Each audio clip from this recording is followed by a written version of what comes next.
So hi guys, finally the SBI PO notification has been out, but there is a lot of changes in the notification. Let's see what are the changes, what strategy exactly we can imply so that we can clear this exam in this attempt itself. Let's see in this video. So according to this notification, it is said that March second week you will have your prelims, and exactly after 1 month in April you will have your mains. There is also this SBI clerical exam which will be falling 1 month prior to this SBI PO examination. To be honest, tackling both is slightly going to be challenging, but that's one thing you can actually do. You can alternatively take SBI clerk mock 1 day, SBI PO mock 1 day, because both is going to help you to prepare for this examination only. So no issues. So the first problem, that is the vacancy. See, last year the vacancy was 2000, but this year even less than 1 by 3rd is there. That is 600 vacancies only is there. So many of them asked me, shall I quit or shall I not even apply itself? See, withdrawing from the exam is not the solution. How hard the exam is, you have to give the attempt. When you are going to prepare so hard for this exam, this preparation won't go for loss. This preparation will help you in the upcoming examinations also. So when you give your fullest in this exam, even if you couldn't clear it, no issues. You will clear it for the upcoming examination. Your preparation will be that vigorous while you put hard efforts for some examination with low vacancies. Many people ask me, I am keep on taking marks, but I am getting the same marks or same percentile every time. So what should I do? This is where you surpass your limit. Which means this is where you are going to go one extra mile. Let's say you are by some calculation you are studying somewhere around 10 hours. Let's push not for 11 or 12, just push at least half an hour extra every day, half an hour extra. See how much difference does it make. So that's why I'm saying this is where you surpass your limit. See, I know I'm not going to give you false promise like even one vacancy it is for yours. No, I can understand the vacancy is low, but so what, just take these 3 months as a challenge. See, a wise man once told, if you are going through hell, just keep going. Even if you have to sacrifice many things, just do it. Just for this exam alone. See, and some of them are asking me, should I rely on previous year cutoff or something like that? No, you have to give your best for the paper. That's it. You shouldn't rely on cutoff. Like last year cutoff is this year I'm going to attempt only this much and I'm going to leave everything. No, because cutoff changes every time, depends upon the paper, depends upon the vacancy, competition this time it is. So first let's see what are the changes they have made in prelims. First things first. Here in English language, they have increased 30 questions to 40 questions now. Before they asked only 30 questions in prelims, now it is 40 questions and the mark is for 40. And then they have reduced quants 5 questions and reasoning ability also 5 questions. So totally it adds to 100. For each question it carries only 1 mark. And there is no sectional for prelims. Let's see for mains. Here, in mains only, there is a lot of changes. Let's say for reasoning, there's 40 questions, 60 marks, some question might be 1 mark, some question might be 2 marks.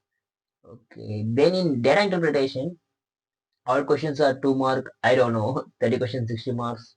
So most probably every question carries 2 marks, I think. General awareness, see, this is the change. 50 to 60 questions now they have changed. And English language, 40 questions, but only 20 marks. I don't know, in prelims, it is completely different. And in mains, it is completely different. I don't know why, but it is what it is. 40 and 20. So totally 200 marks for objectives and finally descriptive. Here, descriptive, these 4 topics has been introduced. Before there will be letter writing and some essay writing. See here, emails, report, situation analysis and precise writing.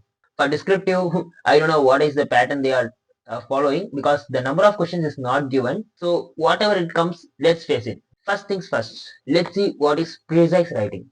So in precise writing, my guess is in most of the competitive exams, the precise writing is mostly like this. First, they will simply give you a passage and we have to write it precisely. The word precise means exactly. So they will give you a lot of irrelevant things in these passages. Let's see, here is a passage about global warming. Global warming, they are giving global warming refers to the gradual increase in Earth average surface temperature due to the buildup of greenhouse gases in the atmosphere. These gases, including carbon dioxide, methane, and nitrogen oxide, trap heat from the sun, leading to a warming effect. Human activity such as burning fossil fuels, deforestation, and industrial process are the primary sources of these emissions. The consequences of global warming are far-reaching, affecting ecosystem, sea levels, and weather patterns, thereby posing significant challenge to life on Earth. This is a passage not quite big, but how to make this passage in a precise format.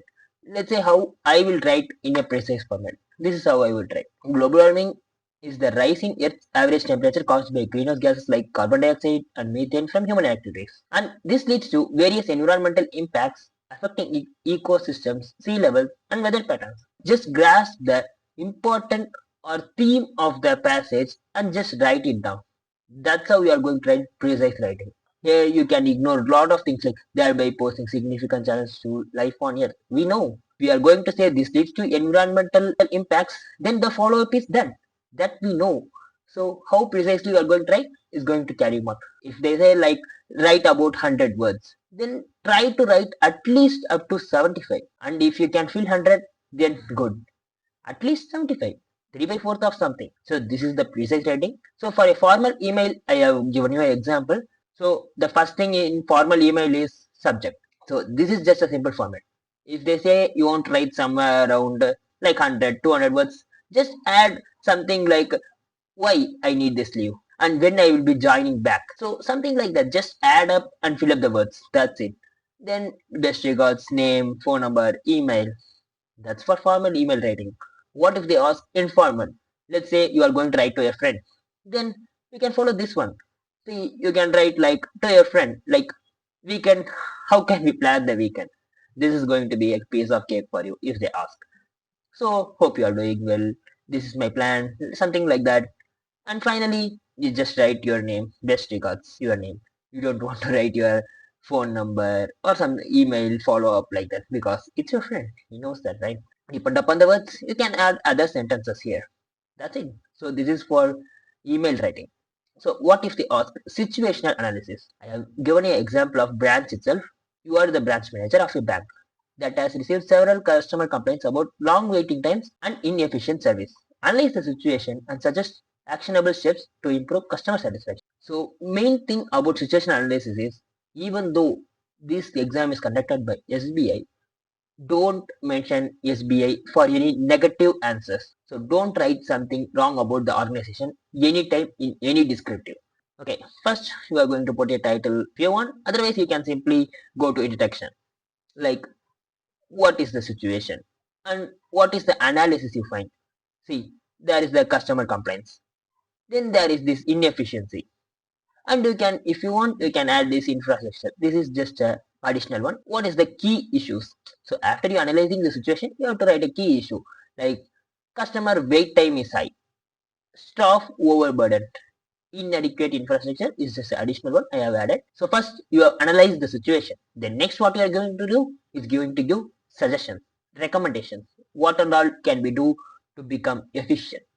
See, the first thing is queue management. Queue management can be done in several steps. You can simply write something like giving tokens for everyone. You can actually manage customers' footfall by simply diverting them to alternative channels. You can ask them to use these YONO applications provided by SBI, these ATMs and etc. Because some people are not aware those things they come for bank can be done through their mobile or through ATM itself. So that's how you have to give solutions. Then you can simply give things like hire additional staff, then upgrading the infrastructure, asking the customer feedbacks, and etc. These are some of the things that you are going to write in situation analysis. And what you are going to do is finally conclude them. What is the conclusion is? By implementing these measures, YZ Bank can improve its service efficiency. Something like that. So for situation analysis, three things is important. First, you have to put situation analysis. Then you have to find the key issues. Then recommendations. Finally, you can conclude. Another, the last thing is report analysis. See, first they will give you a report.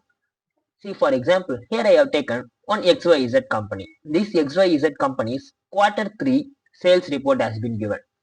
Here see, their region. This XYZ company is in north, south, east, west. Okay, their product A sales, product B sales, total sales. So this is how the question might be. So how you are going to write the answer? In the question what they are asked is suggest measures to improve sales in underperforming areas. So first you can simply write about what is in the question, like there is this XYZ company, their quarter three. You can start with that, or you can directly dive into the answer, like what are the performance. You can segregate, like in North region, what is the performance. Here you can see in North region, they have performed very well, like the total sale is the highest in the North region, and they have performed their best in product A sales. Here for South, you can see they have performed their best in product B sales, and they come in the second position. So something like this you can put, and you can abbreviate your answer. See, then you have to put insights and recommendations. Like you can say in North region, they can improve in product B sales so that they can be the top performer. That like for everything each region. So I don't want to say about this very much. So that's it. So this is the four topics might be comment descriptive. This is just a sample of how it might be. So you have to write this descriptive according to the limit of words given. See, descriptive writing is going to play a major role in your selection because every people might have practiced every other section, but descriptive only appears in PO exam, so most people don't practice it. So how you have to practice descriptive? I have already posted video for descriptive. You can refer to that, and I will place the link in description and in card. And finally, for main, they have given this sectional cutoff, which means you have to clear cutoff for every section. And for the past 2 or 3 years, there is no section cutoff, but now they have added it again. So next thing, the last phase, that is the interview, group exercise, and there is no group discussion. Psychometric, it is easy one. You don't have to outside of that. I have already posted video about how to do the psychometric test. Group discussion they have excluded, and there is only group exercise and interview. So these are the changes, and this is what you have to tackle. Take mocks regularly, and current affairs very important this time because there is 60 questions. You have to read somewhere around 6 months of current affairs is more than enough. Static banking, you can refer some updated ones that will be posted as marathon or something like that in YouTube itself. Any sources will be good.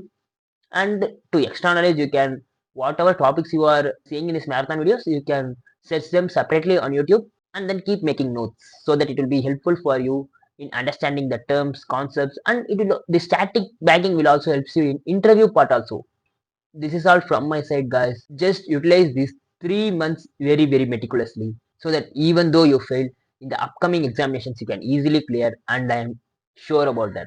How much efforts you put, your efforts never going to go waste. It will actually help you one way or another. So keep trying, guys. All the best.